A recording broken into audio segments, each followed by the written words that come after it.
Pinalitan ng barko ng Pilipinas na nagbabantay sa barko ng China na nasa dagat na sakop ng Zambales. Ayon kay PCG spokesperson for the West Philippine Sea, Commodore J. Tariela, ang BRP Suluan na ang nagmamonitor sa Chinese vessel na iligal na nananatili roon sa layong 60 to 70 nautical miles. Pero kahapon, pinalitan din daw ng China ang nakadeploy na barko nila. Mas malaki man ang bagong deploy na Chinese vessel na CCG-3103 kung ikukumpara sa BRP Suluan. Nagawa pa rin itong pigilan ang tangkang paglapit ng Chinese vessel sa baybayin ng Zambales. Ni-radio challenge rin daw ng BRP Suluan ang Chinese vessel at iginiit ang iligal na pananatili nila roon.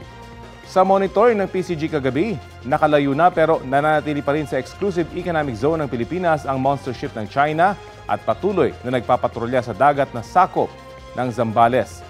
Una nang sinabi ng Chinese Foreign Ministry na makatwiran at naaayon sa batas ang mga aktibidad ng kanilang Coast Guard sa South China Sea. Nasa 6 na milyong pisong halaga ng ari-arian ang napinsala ng sunog sa 2 commercial building sa Binondo, Maynila. May nadamay ring nakaparadang sasakyan. Balitang hatid ni Jomer Apresto. Maitim na usok ang sumalubong sa mga bumbero na rumesponde sa sunog sa Barangay 295 sa Binondo, Maynila mag-aalas 8 kagabi. Ayon sa Bureau of Fire Protection, 2 4-story commercial building ang nasunog sa lugar, napaw ang mga piyesa ng sasakyan ng laman. Itinaas ay 2 alarma ang sunog dakong alas 7:59 ng gabi. Nasa 8 truck ng bumbero ang kinailangang rumesponde. Nagsimula po ang sunog po doon po sa first floor po, sa rail part po ng Dulong Gusali po. Umakyat po siya hanggang naapekto na po lahat ng 4th floor. Naging pahirapan ang pag-apula sa apoy dahil sa mga laman ng mga bodega at sa ventilation ng mga gusali. Alam naman po natin ang mga auto supply po ay masyado po siyang madaling masunog at the same time may mga goma po yan. At ito po ay nagdudulot po ng maiitim na usok. Hindi po kami makakapag-penetrate po ng maayos dahil nga po napakakapal po ng usok dahil sa poor po yung ventilation po ng building. Umagal ng halos 5 oras ang sunog bago naapula mag-aalas 12:30 kanina. 2 fire volunteer ang nagtamo ng minor injuries. Nadamay rin ang hindi bababa sa 5 pamilya na nakatira sa mga nasunog na gusali. Ang SUV na ito, nabagsakan daw ng mga debris habang nakaparada. Tumangging humarap sa kamera ang may-ari ng SUV pero sinabi niya na ipinarada niyang sasakyan dahil naglaro sila ng tennis. Nagulat na lang umano sila sa nangyari sa kanyang sasakyan. Magsasagawa ang BFP ng investigasyon kung may sapat na mga dokumento ang 2 gusali tulad ng Fire Safety Inspection Certificate para makapag-operate at kung ano ang sanhi ng apoy. Sinubukan namin makausap ang may-ari ng auto supply pero tumanggi muna siyang magbigay ng pahayag. Gayun din ang pamunuan ng Barangay 295. Aabot sa 6 na milyong piso ang halaga ng mga napinsalang ari-arian kasunod ng sunog ayon sa BFP. Jomer Apresto nagbabalita para sa GMA Integrated News. Ito ang GMA Regional TV News. Balita sa Visayas at Mindanao mula sa GMA Regional TV. Huli cam ang pagtangay ng lalaki sa cellphone ng isang bata sa Carmen, Cotabato. Cecil, ano nangyari? Rafi, dali-daling tumakas ang mga salarin sakay ng motorsiklo. Na-report na ang insidente sa Carmen Police. Yan at iba pang maiinit na balita hatid ni Argil Relator ng GMA Regional TV. Papalapit ang lalaking yan sa nakaupong batang lalaki sa labas ng isang tindahan sa Carmen, Cotabato. Maya-maya, bigla na lang niyang hinablot ang cellphone ng bata. Dali-daling umangkas ang salarin sa motorsiklong minamaneho ng kanyang kasabwat at tumakas. Agad humingi ng tulong ang bata sa kanyang mga kaanak pero hindi na nila nahabol ang mga suspect. Na-report na sa Carmen Police ang insidente. Kuha yan sa isang coffee shop sa Bacolod City. Ang isang lalaki nasa counter habang hinihinalang kasabot niya ay kapapasok lang. Kinuha ng lalaki ang cellphone sa counter. Nasa kusina noon ang 2 bantay ng tindahan. Nabisto lang nila ang pagnanakaw nang tumigil ang tugtog sa shop. Naibalik din ang cellphone sa tulong ng isang police operative matapos i-post ang CCTV footage sa social media. Nakakulong na ang isa sa mga suspect. Wala siyang pahayag. Argil Relator ng GMA Regional TV, nagbabalita para sa GMA Integrated News. Patay ang isang babaeng senior citizen sa Santa Barbara, Iloilo matapos mabangga ng isang SUV ang sinasakyang tricycle. Sa kuha ng CCTV, mabilis na sumalpok ang SUV sa tricycle na liliko dapat noon. Sa lakas ng impact, nawasak ang harapan ng SUV at nayupi rin ang gilid ng tricycle. Nagtamo ng matinding sugat sa ulo ang babaeng biktima na kanyang ikinamatay. Nagkasugat din ang asawa niyang nagmamaneho ng tricycle.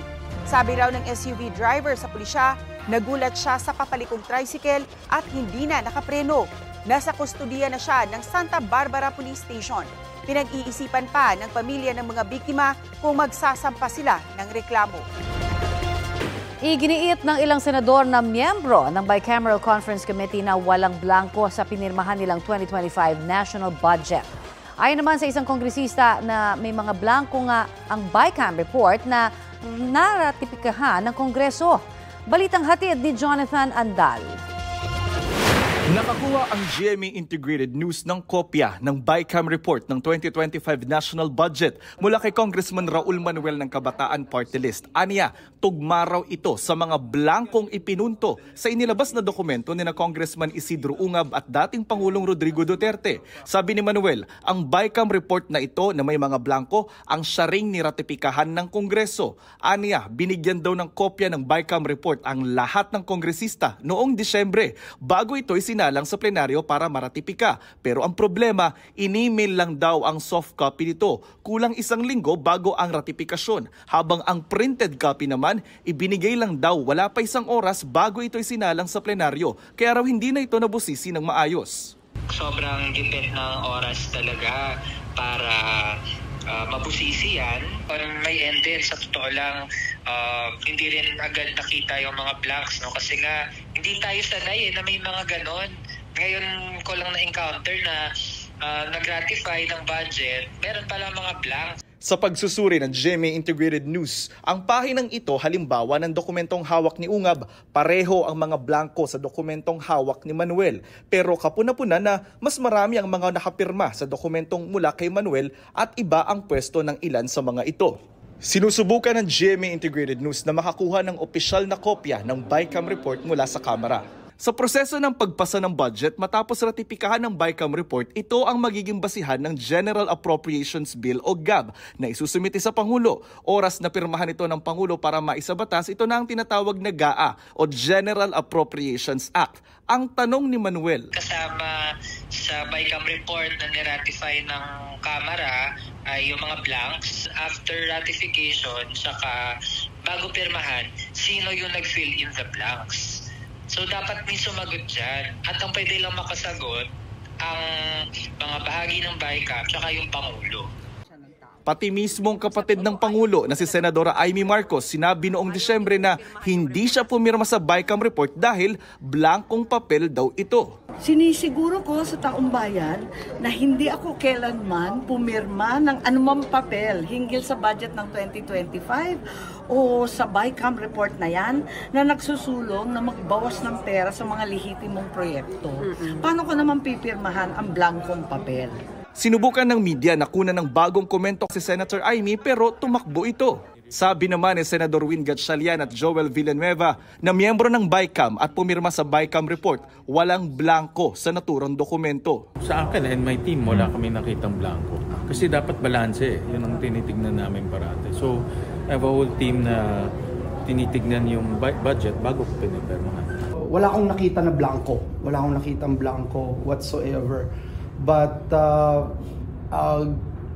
hindi ko rin sinasarado yung mga rumors na naririnig natin na may mga ilan na wala pang item. Ayaw naman magkomento ni Senate President Cheese Escudero at Senate Finance Committee Chair Grace Poe. Sa Kamara naman, wala pa rin komento sina Speaker Martin Romualdez at dating House Appropriations Committee Chair Zaldico. Nauna nang sinabi ni Pangulong Marcos na nagsisinungaling daw si Duterte dahil wala raw blanko sa pinirmahan niyang General Appropriations Act.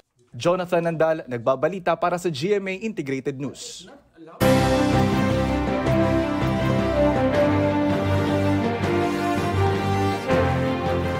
Kaugnay sa postponement sa pag-imprenta ng mga balota dahil sa inilabas na temporary restraining orders ng Supreme Court, kausapin natin si COMELEC spokesperson Attorney John Rex Laudianco. Magandang umaga at welcome po sa Balitang Hali.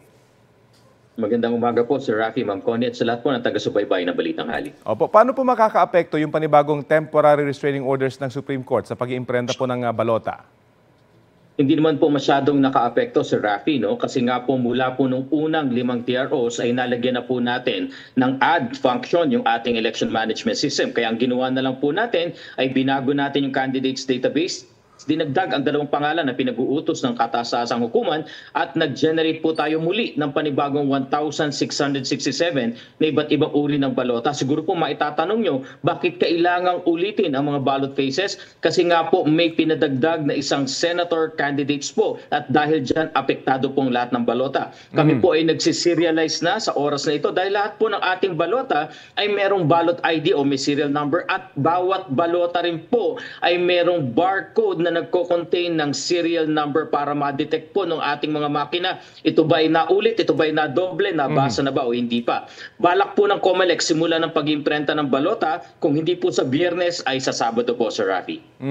Batid po natin na may kortesiya sa bawat ahensya ng gobyerno pero posible ba makipag-ugnayan na kayo sa Supreme Court kung hanggang kailan sila maglalabas ng mga TRO? Kami naman po ay nakikipag-ugnayan sa Korte Suprema. Sumulat po kami noong Agosto para sabihin po ang aming mga activities. Agosto po last year. Inulit po ang pagsulat namin noong December po. Sumulat po muli si Chairman Garcia sa ating Chief Justice na ipinaalam na sa January 6 po ay mag-start na kami ng printing. Ngayon nga po ay magsusulat uli si Chairman Garcia para sabihin po na balak na po namin magsimula ng printing kundi nga po Biyernes at Sabado. Bagamat ang layunin po ng pagsulat na to ay para i-inform lamang po ang mga calendar at activities ng COMELEC, ngunit hindi po para impluwensyahan, i-pressure o kaya po ay diktahan ng ating Korte Suprema. Ginagalang po natin ang ating Supreme Court, independent po sila at wala po makapag-uutos sa ating Korte Suprema. May naging tugon po ba yung SC doon sa mga sulat ng COMELEC? Hindi naman po kailangan tugunan kasi po ito po ay usual na pag-i-inform ng COMELEC ng aming mga schedules. Kung matatandaan din po natin kasi meron pong mga nakabinbin na kaso po sa kataas-taasang hukuman. So yung pagsulat po ng COMELEC ay hindi kailangan tugunan ng ating Supreme Court, ngunit magiging part ng records po ng mga naturang kaso na yan. Kumusta na po yung pondo ng COMELEC? Lalo't ilang milyong piso na po yung nasayang sa mga balotang kailangan pong sirain. Batay po sa huling pagtataya ng aming Finance Department, lumalabas naman po sa pagre-realign po ng aming mga pondo. Paggamit ng mga savings mula doon sa mga natipid sa procurement po namin ay kakayanin naman pong i-compensate at mabawi po lahat ng nagastos na yan. At nang sa gayon po, yung 6 na milyong balota ay kaya po namin ulitin ang pag-iimprenta. Well, abangan po natin yung mga susunod na kabanata. Maraming salamat po sa oras na binahagi nyo sa Balitang Hali. Maraming salamat po. Si COMELEC spokesperson Attorney John Rex Laudianco.